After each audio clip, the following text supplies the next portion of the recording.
In the beginning, you laid the foundations of the earth, and the heavens are the work of your hands. What do we see when we look up at the evening sky? We see the twinkling of stars, the reflected light of other planets orbiting our sun, and the faint glimmer of distant galaxies. Because of science, we now know what these glimmers of light represent. But it was not always so. Through much of man's history, we saw the heavens and could only wonder. Tribal people look up through open spaces in the rainforest canopy, and they wondered what these lights could be. Whatever they were helpful. They revealed the right time to plant, when to hunt, how to navigate. The ancient Greeks thought the stars were gods. They thought the sun was pulled through the sky by the god Helios driving a fiery chariot.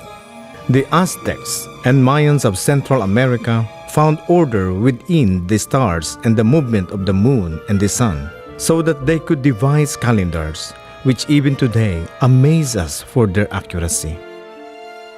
The people of China built observatories, for above them they thought was a roadmap to the character of individuals and to events in the future. The people of ancient Mesopotamia built huge towers so that they could get closer to these heavenly lights. They saw patterns in the stars. They saw representation of animals and gods and people. And so it was around the world throughout history. Men built their observatories on the highest heights. They tried to bring themselves closer to the heavens. But they were still limited. They were limited to what they could see with their naked eyes. It wasn't until the dawn of modern astronomy in 1609 that all of this changed. A man named Galileo invented the first telescope. What wonders were instantly made available to men? Telescopes have become larger and more effective over time. The stars that change course at night were discovered to be planets. Uranus with its moons, Saturn with its colorful rings, Jupiter with its massive clouded sky, the red planet, Mars. And it became clear that the Earth is a globe like the other planets and that it circles the sun. He spreads out the northern skies over empty space. He suspends the earth over nothing. Have you not understood since the earth was founded? He sits enthroned above the circle of the earth. This is what the scriptures say, but the consensus of scientists for centuries before Galileo had been that the earth was flat and the center of the universe. Clearly, scientists can be wrong. The consensus today is that everything we know and everything we see came about by pure chance, starting suddenly trillions of years ago when there was a Big Bang. But when you ask scientists what it was that exploded, they have no answer. When you ask why it exploded, they have no explanation. Ultimately, belief in the Big Bang Theory is as much a matter of faith as the belief in a creator, except that the universe serves as evidence of intelligent design, not an accident. It is a masterpiece of beauty and order.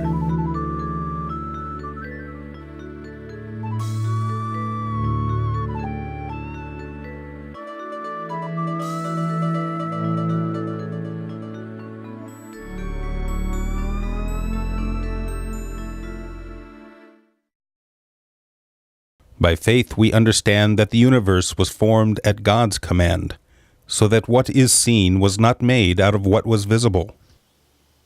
In this text, we have an explanation for the question science cannot answer.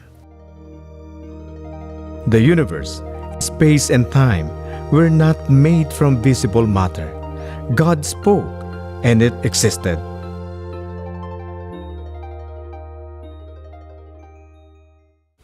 Today we know that the universe must have been created by the God of the Bible thanks to a set of mathematical theorems that tell us that if the universe contains mass, and if the universe expands on average over its history, gets bigger and bigger as it gets older and older, then there must be a beginning to the universe, and not just a beginning of matter and energy, but a beginning of space and time itself. The gods of the non-Christian religions of the world claim that God creates within space and time that always exists. What you see in the Bible that's unique is this claim that God creates independent, outside of space and time. And it's the God of the Bible that we see describing the creation of the universe out of nothing, independent of space and time. Can creation itself be proven scientifically? No, it is not an event that can be duplicated, and that is why the scripture states we must understand by faith. But the Big Bang theory is also impossible to prove, which is why it is still called a theory.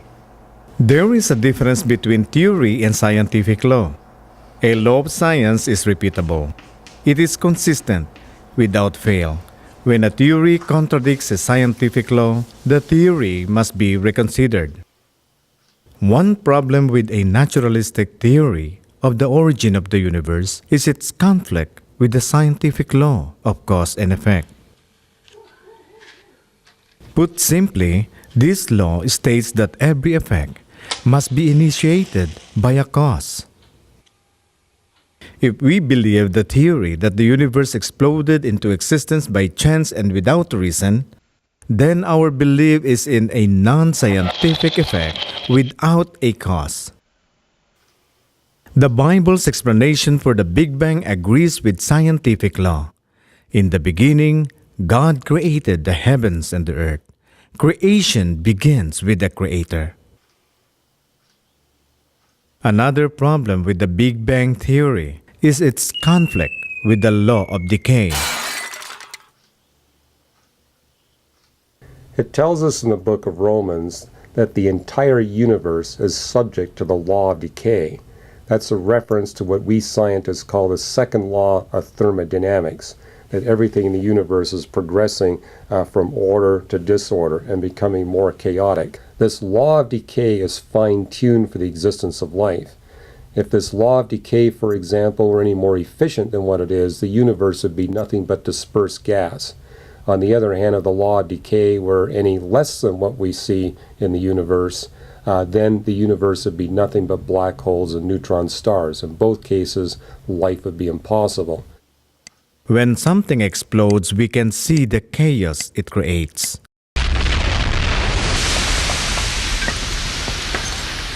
Yet, we look outward, beyond our world, into the distant reaches of space, and there we find order, not confusion. How can this be? The results of an accidental Big Bang should be massive destruction and confusion. Instead, we find perfect symmetry. Along with the death of stars, we also see the birth of stars and galaxies. And the fact that we can understand what we see indicates that there is indeed order.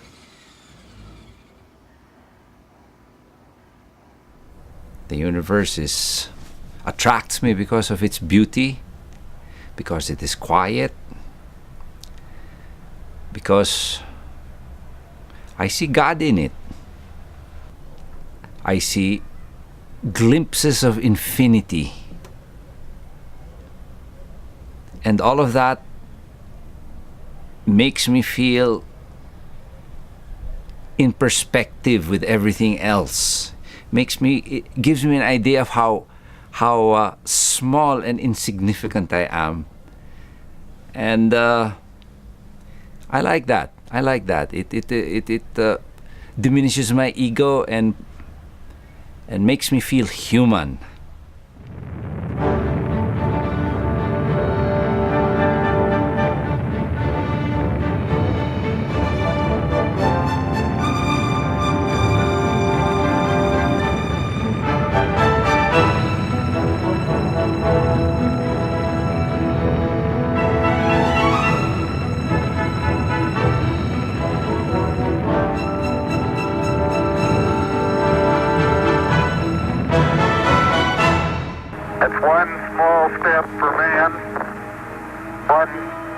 giant leap for mankind.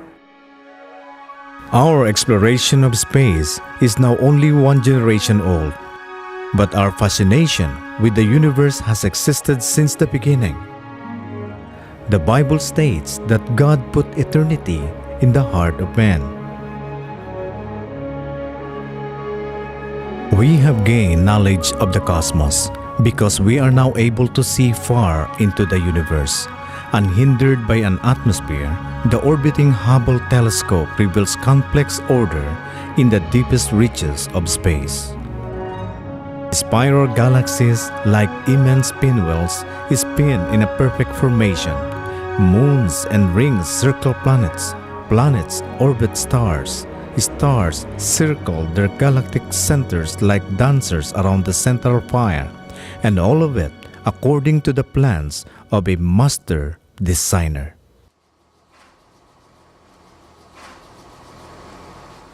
An appreciation of beauty and the ability to create it are evidence of personality.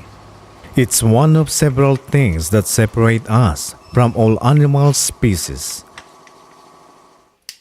It is the signature of the artist that lies within each of us.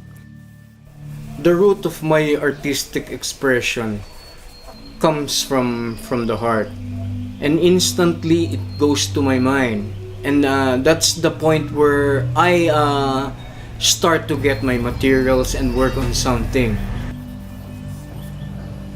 As an artist, it's important for the viewer to appreciate what they have done, because without it, it's like doing something for nothing. So it's a must wherein this thing should be acknowledged. So I believe that in a bigger scale, like God, what He has created needs to be acknowledged also. The universe is not just an empty void. It is a canvas upon which the personality of God is revealed. And as awesome as the evening sky has always appeared, we can appreciate it even more today as we photograph distant billions of glimmering stars and galaxies, shining like jewels on a dark velvet background. God has used the brilliant colors of dispersed gases and superheated elements from exploding stars to form nebulae of incomparable splendor. We see pillars rising like the gates of heaven, or the entrance to God's throne room, so immense that in comparison, the earth's size would be like a grain of sand to a mountain. We see all the starry host, a never-ending supply of masterpieces in the gallery of heaven. And we are privileged to be the audience for this display. Mankind is the object of God's affection.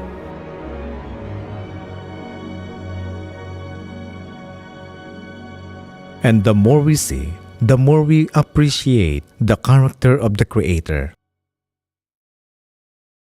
For since the creation of the world, God's invisible qualities, His eternal power and divine nature, have been clearly seen, being understood from what has been made, so that men are without excuse.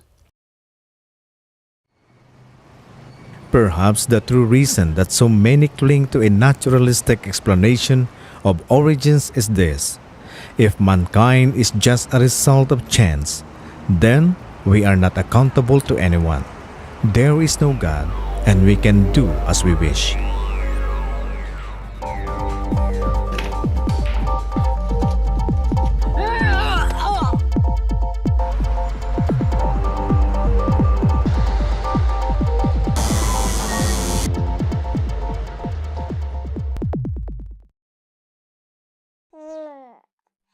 But if we are created beings, then we are accountable to our Creator. We have an obligation to fulfill the purpose for which we were created. We have specific revelation from God in the Holy Scriptures, the Bible. It is this direct revelation that points us to the universe as an example of general revelation, where we see God's divine nature. In the universe, we see that God is almighty, unlimited by time and space.